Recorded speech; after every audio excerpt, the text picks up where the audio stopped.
Em destaque no Panorama CBN, o alerta de vendaval para áreas de São Paulo e do Rio de Janeiro.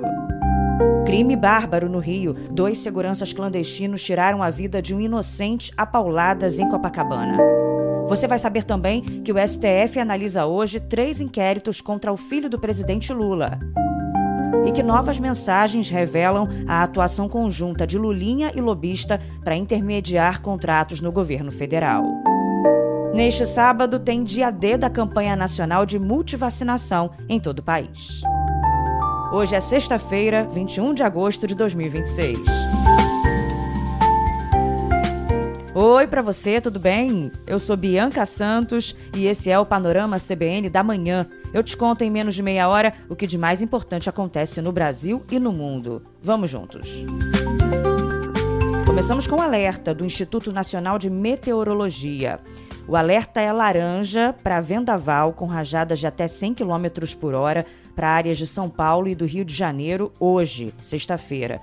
O avanço de uma frente fria e a formação de um ciclone extratropical levam risco de queda de árvores, destelhamento e danos na rede elétrica. O INMET também ampliou o aviso amarelo de perigo potencial para trechos da Bahia, Espírito Santo e Paraná. O órgão orienta que a gente evite locais abertos e também, por exemplo, que a gente não estacione veículos sob árvores ou estruturas frágeis. São algumas das dicas, né?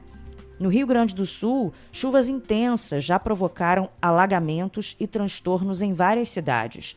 Em Jaguarão, o transbordamento do rio forçou o cancelamento das aulas na rede municipal e deixou cerca de 40 famílias desabrigadas.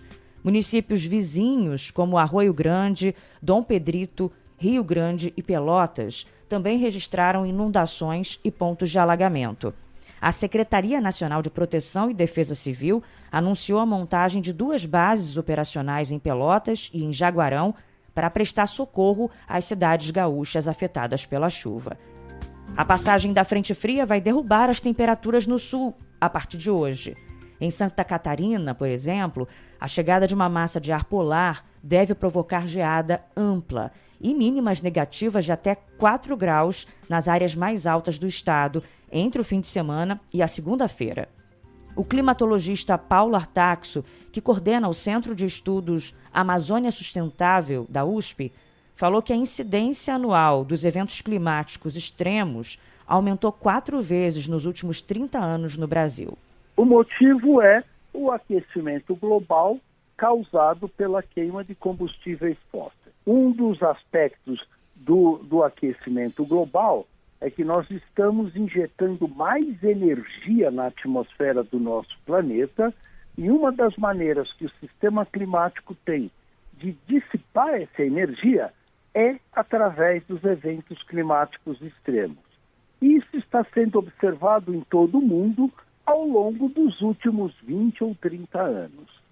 Bom, quem está na região onde há o alerta tem que se proteger hoje, né? Ter muita atenção e ir se informando. A gente vai sempre estar atualizando aqui as condições do tempo no site cbn.com.br e também tem uma nova edição do Panorama de noite.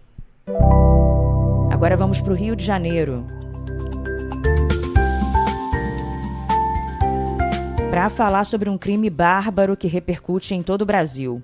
A polícia do Rio prendeu 2 seguranças clandestinos que mataram um inocente a pauladas em Copacabana. Cláudio Rafael Landeiro, de 37 anos, estava pedalando com a bicicleta da irmã quando foi falsamente acusado de furto e espancado até a morte. Câmeras de segurança registraram toda a dinâmica do linchamento que aconteceu na Rua Barata Ribeiro, uma das principais de Copacabana. As imagens mostram que o homem não reagiu à abordagem, mas foi cercado, derrubado e atingido por 57 pauladas antes de ser abandonado agonizando na calçada. Ontem, 9 dias depois do crime, os seguranças Davi Santos Machado e Jorge Luiz Ricardo Dias se entregaram à polícia depois da divulgação das imagens dessa selvageria. Os 2 foram autuados por homicídio triplamente qualificado por motivo fútil, meio cruel e impossibilidade de defesa da vítima. Um dos vigias confessou as agressões em depoimento, após ter negado o crime inicialmente. O segundo acusado foi o responsável por tomar a bicicleta da vítima. Segundo a delegacia de Copacabana, os dois prestavam serviços de segurança privada de forma ilegal para comerciantes da região. A irmã do Cláudio, que morreu dessa forma tão brutal, a Fabiana Landeiro, cobrou punição rápida aos envolvidos no crime. O meu sentimento hoje é de revolta, indignação pelo que fizeram com meu irmão, e o que eu realmente espero é que a justiça seja feita o mais rápido possível, porque foi uma coisa inacreditável. Eu não consigo acreditar no que fizeram com meu irmão. A polícia trabalha agora para identificar 2 entregadores que também participaram do linchamento. Em São Paulo, um advogado foi preso em flagrante na noite desta quinta-feira após agredir a própria filha de 6 anos dentro do elevador do condomínio onde moram, no bairro do Limão, Zona Norte. Câmeras de segurança registraram o momento em que o homem puxa o cabelo da menina, chacoalha a criança com força e fala agressivamente ao ouvido dela durante cerca de 1 minuto até a chegada ao andar do apartamento. Vizinhos do edifício viram as imagens do circuito interno de monitoramento, ouviram barulhos de discussão vindos do imóvel da família e chamaram a polícia. Com a chegada da PM, a mãe e a menina já haviam deixado o local, mas o agressor se trancou sozinho no apartamento e se recusou a atender aos pedidos de rendição. E aí, diante do impasse, o grupo de ações táticas especiais foi acionado. Depois de cerca de 3 horas de negociações, os policiais precisaram arrombar a porta para conter e deter o homem. Acompanhado por um defensor, o suspeito foi encaminhado à Delegacia de Defesa da Mulher da Zona Norte, onde permanece preso e responderá pelo crime de maus tratos. Seguimos em frente. O ministro André Mendonça, do Supremo Tribunal Federal, vai decidir se atende ao pedido da Procuradoria-Geral da República para enviar à primeira instância um dos inquéritos contra Lulinha. Nesse caso, o filho do presidente e a lobista Roberta Lussinger são suspeitos de tráfico de influência em favor do careca do INSS, numa tentativa de vender medicamentos à base de canabidiol ao Ministério da Saúde. No parecer, o vice-procurador Indemburgo Chateaubriand Filho destaca que, embora tenham sido identificados pagamentos feitos pelo lobista a Roberta Lussinger, nenhum negócio foi fechado entre o empresário e o poder público. A PGR argumenta também que o processo deve ir à primeira instância porque não há indícios do envolvimento de autoridades com foro privilegiado no caso, e a apuração não tem ligação direta com os desvios investigados no INSS, Como citado no parecer, essa investigação surgiu a partir do desdobramento da Operação Sem Desconto, que apura as fraudes nos benefícios de aposentados e pensionistas. O filho do presidente não é investigado em relação a isso. Em entrevista à Globo News, o advogado Marco Aurélio Carvalho disse que os inquéritos envolvendo Lulinha teriam sido arquivados se ele não fosse parente do presidente. Ele carrega o peso de um sobrenome. Eu recebi com alegria, embora sem surpresa nenhuma, a manifestação da Procuradoria-Geral da República de pedir para remeter para a primeira instância, porque não temos nesse inquérito autoridades com foro, com prerrogativa de foro. Não temos suspeita de desvio ou coisa de gênero. Nós não temos atos de ofício e não temos nenhuma relação direta ou indireta com o INSS. Se o Fábio não fosse filho do presidente, esse inquérito teria sido arquivado. Se ele fosse filho do presidente Bolsonaro, sobretudo do governo Bolsonaro, ele nem sequer teria sido instaurado. O Bolsonaro mudou superintendentes da Polícia Federal para proteger os seus filhos, para proteger o 01, 02, 03 e o 04, para proteger a sua família, primos e afins, para proteger os seus amigos e os milicianos com os quais ele governou o país. Aí a fala da defesa de Lulinha. Bom, hoje o STF analisa 3 inquéritos contra o filho do presidente Lula. 2 estão no gabinete do ministro André Mendonça e apuram tentativas de favorecimento no Ministério da Saúde e na Dataprev. O terceiro caso está sob relatoria do ministro Flávio Dino e investiga repasses a um ex-assessor da presidência. Caso o ministro André Mendonça mantenha os procedimentos no STF, o Ministério Público poderá entrar com um recurso que será levado pelo próprio ministro Mendonça à segunda turma do STF. O colegiado é composto pelos ministros Gilmar Mendes, Dias Toffoli, Luiz Fux, Nunes Marques e pelo próprio relator.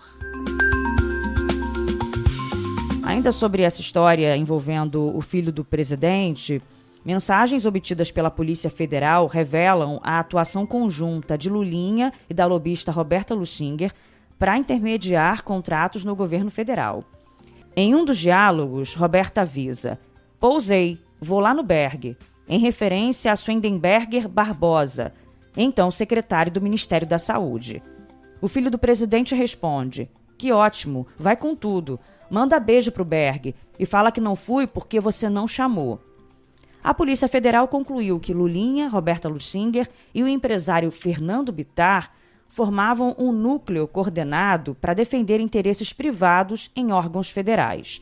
Segundo o relatório policial, o trio usava um grupo de mensagens no WhatsApp chamado Musaranhos, no qual o filho do presidente era tratado pelos parceiros como referência nas decisões e nas tratativas de negócios.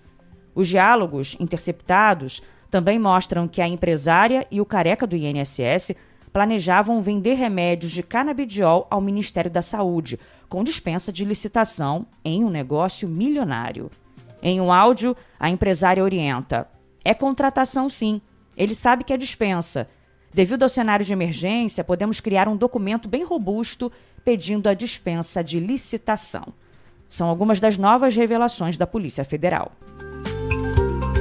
E ainda segundo a colunista do Globo e comentarista da CBN, Malu Gaspar, o contrato de locação daquela mansão que foi citada em reportagens ontem, usada para encontros reservados pela lobista e por Lulinha em Brasília, foi assinado em nome do dentista Rafael Nicolau Arbex, com cláusula de confidencialidade.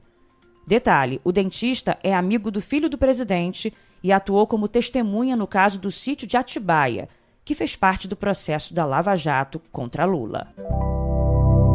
Agora seguimos com eleições. Com as agendas de campanha, o presidente Lula, candidato à reeleição, faz campanha hoje em Minas Gerais e vai visitar governador Valadares e Contagem. Ontem, acompanhado do presidente da Câmara, Hugo Mota, o candidato do PT participou de um comício em Natal, no Rio Grande do Norte, onde defendeu a aprovação de projetos do governo. Eu queria que vocês votassem em deputados nossos, para a gente aprovar o fim da escala 6x1, para a gente acabar com a taxa das blusinhas, para que as mulheres possam comprar o que ela quiser por $50, porque o rico pode comprar até $2.000 sem pagar imposto, e o pobre não pode comprar $50 que tem que pagar imposto. Eu, o Hugo Mota e o Alcolumbre, vamos quarta-feira decidir acabar com a taxa das blusinhas para libertar o povo pobre de comprar as coisas. O candidato do PL, Flávio Bolsonaro, fará campanha hoje na Baixada Fluminense.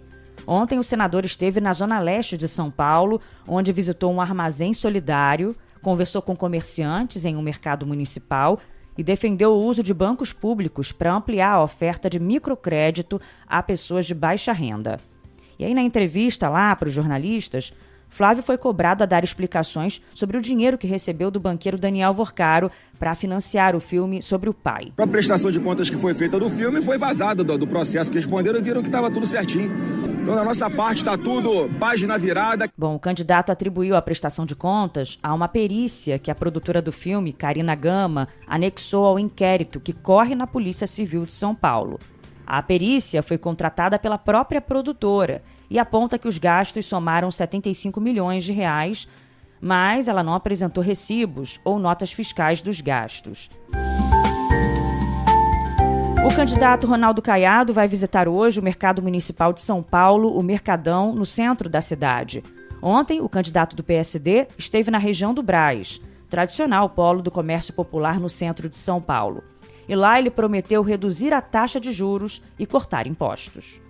Olha, primeiro é eu chegar ao governo, dar um choque de credibilidade para que realmente as pessoas acreditem em um país que possa ter aí a queda da taxa de juros e a partir daí criar mecanismos reais para que eles possam sobreviver. Esse grau de inadimplência hoje mostra exatamente o quadro da irresponsabilidade fiscal do governo. O candidato do Partido Novo, Romeu Zema, vai se reunir hoje com lojistas na Rua 25 de Março. Ontem, ele se encontrou com motoboys na região central paulistana para debater relações de trabalho. Zema defendeu a criação de regras alternativas à CLT, como contratos por hora, e cobrou a exigência de seguros de vida e saúde por parte das empresas de aplicativo. Aplicativo tem de dar cara. Na minha opinião, deveríamos exigir das empresas apresentar uma proposta de seguro de vida, de seguro saúde, caso algum deles, como eu vi ontem, num local que eu fui, se acidente e precise de um tratamento. Hoje não estão cobertos. Renan Santos esteve em Maceió para panfletagens e conversas com eleitores. O candidato do Missão defendeu parcerias com o setor privado para urbanizar comunidades e prometeu priorizar o Nordeste em ações habitacionais e de regularização fundiária. Aglomerados urbanos com moradia ruim, sem saneamento básico, eles vão ser separados em modelos diferentes. Não haverá mais investimento da iniciativa privada, nós vamos fornecer para as pessoas o título de propriedade, vamos reformar as casas delas com o título de propriedade. Em lugares perigosos, por exemplo, encostas ou casas de palafita, lugares de pau a pique, aí sim nós temos que fazer prédios e instalar essas pessoas em habitações decentes.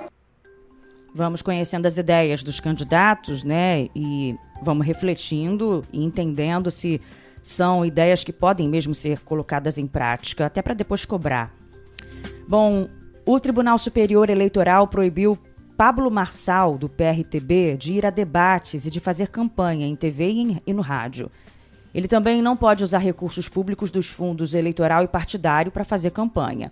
A decisão foi por unanimidade e vale até que o TSE analise de forma definitiva o pedido de registro da candidatura de Pablo à presidência da República. Marçal está inelegível até 2032, por uso indevido de meios de comunicação social durante a campanha municipal de 2024 em São Paulo. Ele conseguiu registrar a candidatura depois de a Justiça Eleitoral de São Paulo reconhecer provisoriamente a filiação dele ao PRTB. E hoje o Datafolha divulga a primeira pesquisa de intenção de voto para a presidência da República após o início oficial das campanhas eleitorais. O levantamento encomendado pela Globo e pela Folha de São Paulo ouviu 2.058 eleitores com 16 anos ou mais entre os dias 18 e 20 de agosto e inclui os 13 candidatos registrados no TSE. A pesquisa também traz 4 simulações de segundo turno, além dos índices de rejeição dos candidatos e da aprovação e desaprovação do governo Lula. A margem de erro é de 2 pontos percentuais para mais ou para menos, e o nível de confiança é de 95%. Assim que sair o resultado da pesquisa, você vai ter informações no site cbn.com.br. Agora vamos falar de saúde. Programa para sábado: ir no posto, se vacinar ou levar seu filho, sua filha para se vacinar, tá? O Ministério da Saúde vai realizar amanhã em todo o país o dia D da campanha nacional de multivacinação. Crianças e adolescentes menores de 15 anos poderão receber doses contra doenças como poliomielite, sarampo, gripe e Covid-19. Também já está sendo oferecida a vacina Pneumo 20 para menores de 5 anos. Então, dia D de campanha, vai lá. E a Justiça Federal anulou uma regra do Conselho Federal de Odontologia que permitia a dentistas submeter pacientes à harmonização facial. A decisão atendeu a um recurso apresentado por entidades médicas. As associações sustentam que os conselhos de classe não podem ampliar por conta própria as atribuições profissionais previstas em lei federal. O Conselho Federal de Odontologia informou que recorrerá da decisão. Agora, economia. Com a atualização sobre a situação da Casas Bahia. Enquanto aguarda uma decisão da Justiça sobre o pedido de recuperação judicial, o grupo Casas Bahia já deu início a negociações com credores. Com dívidas de 17 bilhões de reais, a varejista tem concentrado esforços na manutenção dos estoques e na continuação das operações para tentar manter as lojas abertas, pelo menos o que restou. Há relatos de fornecedores suspendendo a entrega de mercadorias e de ações de despejo em imóveis alugados onde há unidades da companhia. Em nota enviada ao Globo, a empresa disse que segue operando normalmente e que tem atuado de forma preventiva para minimizar eventuais impactos no abastecimento e nas entregas. Entre as medidas adotadas está o ajuste dos prazos de entrega de alguns pedidos. Segundo um fabricante ouvido pelo Globo, após a divulgação de que a Casas Bahia protocolou na Justiça o pedido de recuperação, pedidos de mercadorias cujas entregas estavam previstas para as próximas semanas foram suspensos e tiveram o modelo de pagamento alterado. Antes, os produtos eram enviados para as lojas e para os centros de distribuição com prazo de pagamento de 45 a 90 dias, a depender do contrato. Agora, a empresa fornecedora passou a exigir pagamento à vista antes do envio das mercadorias. Fontes dizem que há mais casos do tipo em curso. Agora o noticiário internacional.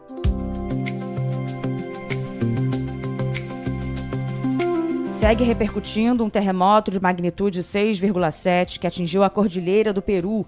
O abalo ocorreu a 99 quilômetros de profundidade em uma área pouco povoada, a cerca de 600 quilômetros da capital, Lima. A profundidade do tremor evitou grandes estragos e não há registro de feridos nem alerta de tsunami para a costa do Pacífico. Um avião de pequeno porte colidiu com um helicóptero da Polícia Estadual da Pensilvânia durante uma tentativa de pouso nos Estados Unidos. O piloto do monomotor morreu e 2 policiais a bordo do helicóptero, que realizavam um exercício de treinamento, sofreram ferimentos leves. A aeronave saiu da trajetória da pista antes do impacto. As causas do acidente estão sendo investigadas. A Austrália aprovou uma nova lei que obriga gigantes da tecnologia, como Google, Meta e TikTok, a remunerar veículos de imprensa pelo conteúdo jornalístico, mesmo quando as plataformas não exibem as notícias. Pela nova regra, empresas de buscas e redes sociais com receita publicitária anual superior a 250 milhões de dólares terão de contribuir com o equivalente a 2,5% dessa receita. O governo dos Estados Unidos anunciou novas sanções econômicas contra Cuba.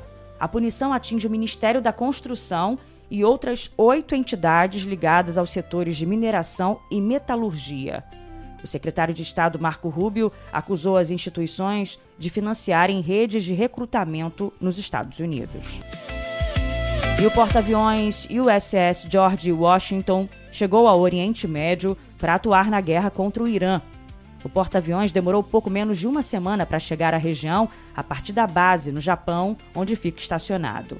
A ida a essa área para integrar os esforços dos Estados Unidos na guerra contra o Irã foi considerada por especialistas como um movimento de emergência do governo Donald Trump.